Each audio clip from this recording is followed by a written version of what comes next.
Hello everyone, my name is Andy. Today is Saturday, October 14th. Time is around 12:50 p.m. GMT, and we will have a look at S&P 500 futures on the Oanda platform. So here we are looking at the weekly chart, and my take on the S&P 500 is that we did a wave 1 up here. We came down as a wave 2 here in the higher degree. We hit the zero point 0.5 FIB retracement level. This is what a wave 2 typically does, or at least it goes like into this area here from the zero point 0.5 FIB retracement level. We started a new move up.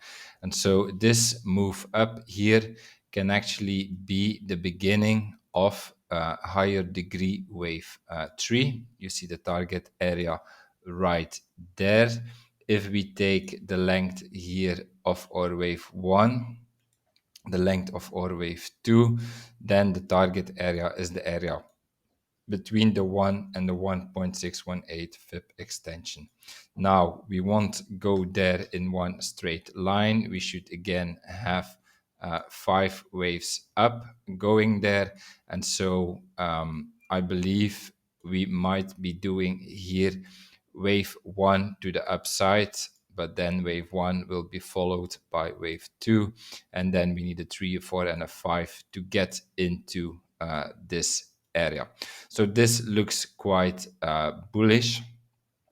However, for the moment, we are actually in a bearish cycle in the weekly. So yeah, it's worth considering the bearish scenarios. Although we are overall bullish in the S&P 500, but like what could happen here on the weekly, I think for now the most extreme bearish scenario would be that, for instance, this wave 2 is not in yet, and that we have kind of a flat structure, so that we have an wave A here down in 3, 1, 2, 3, that this move up here is corrective as a wave B, and then from here that we get a C wave down as as an impulse, of course, 1, 2, 3, 4, 5 down, deeper into the wave 2 area. So that's a possibility. It's not my primary scenario right now, but from an Elliott Wave point of view, this would be perfectly possible. But yeah, for now, I will not spend much energy on this because current price action is right here, the low is here, so there is quite some separation. And before we start to assume that we will take out here the October 2020 low, there are still some other bearish scenarios in between that we can consider first. And so then if we look at the daily here, so the bearish scenario I talked about in the weekly would mean that this structure here will not be unfolding as a 4 and a 5 right here to complete this wave 1 in the higher degree, but that this here is a wave B, and then it looks like A, B, C like this, and we never see this wave 4 and 5. Instead, we go down as as an impulse, as a wave C, and then this might here be like a 1-2-1-2 setup before we go down. But okay, like I said, we don't have to spend much energy right now on this scenario. Let's first have a look at a bullish and another less bearish scenario. So as you can see right here, we are at the wave 4 area. So if we have, or if we will get an impulse from here as a wave 1, this is our wave 1 here, or wave 2, and then this here was our wave 3. And now we are currently in wave 4 area. So if we take the length of the wave 3, then we see that we are here in the area between the 0.382 and the 0.618 FIP retracement, which is a typical area for our wave 4. What we also see is that the wave 4 might have been completed, because from here we actually have a complete corrective structure as a WXY. This can be a complete corrective structure, and so then it would mean that from here, from this low, we will see upside as a wave 5. So this is the primary scenario. However, there is still a possibility that we see another low in the wave 4 area, and that would look like an ABC structure, which is missing one more low, this ABC. I do not really like the ABC structure because, this wave A here looks more or does not really have clearly 5 waves. I rather see 3 waves into this structure. So therefore, for now, I prefer the WXY structure as it is shown in green. However, if we would make another low, then I will be forced to call for an ABC. So let's see if we will get that. But my preference is here for the WXY structure, but also much will depend here on what we will get right here. I will explain this in a minute, in the 1 hour. And so if it is the WXY, it actually looks quite good. So this is our wave 4 area, like I told you. And what else do we see?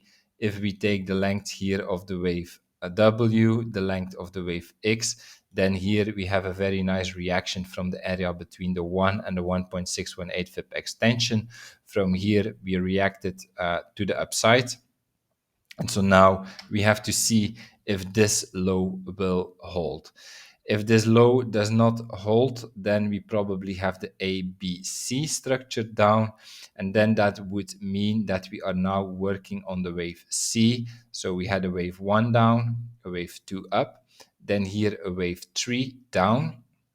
And so from here we went up again, and we actually went into wave 4 area.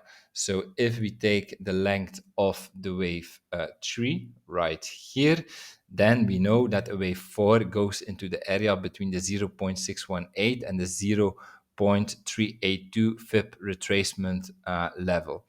And this is where we went. We actually touched the upper boundary of the wave 4, and we came back down again. And so now we have to see, we are still somewhere in between. I think both scenarios are equally valid for now. Now it will depend here on this price action on the lower time frame, what exactly will play out. So if we look now at the 1 hour, it is important to look at the price action here from this low.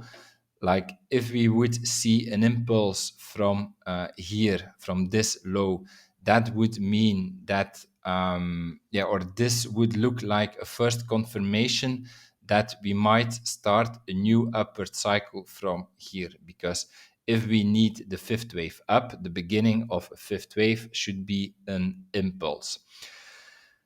However, for now, I think with the waves we have, I believe we only have 3 waves so far. I believe this is a 1, this is a 2, this is our 3, and we might be doing now, or we did, our wave 4. Here we are in wave 4 area.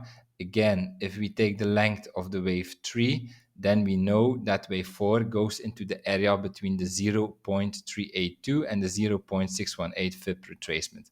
And we are currently in this area. But now what needs to happen is, first of all, we cannot really violate here the upper boundary of the wave 4 down, or at least not significantly violate this lower boundary. And we need this fifth wave up from here. We need to take out this high right here. If this is not happening, then the structure that we see so far is simply three waves, and three waves is a corrective structure, A, B, C.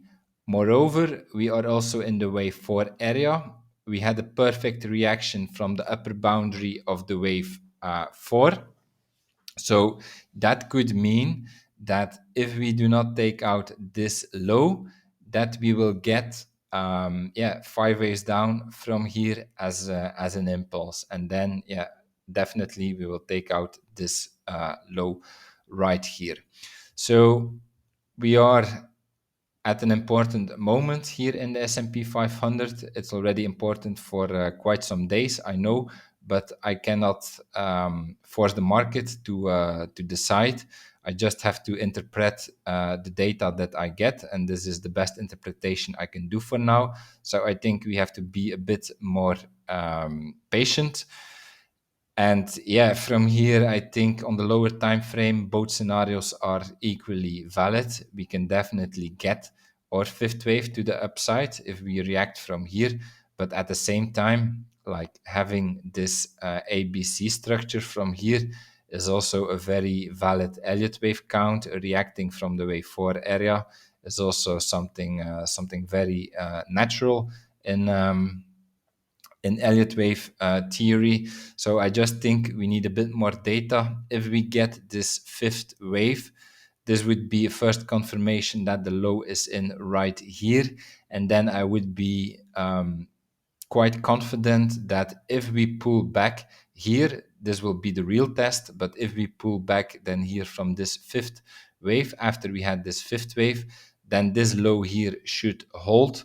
We get a wave 2 correction, this being a wave 1, wave 2 correction down, and then from here we should launch as a new impulse.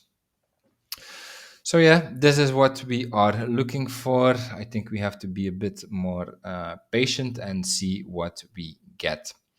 So this was my analysis. If you enjoyed it, please like, subscribe, comment to support my work. And I see you back on Tuesday for another analysis of the lower time frame. Have a nice day. Bye-bye.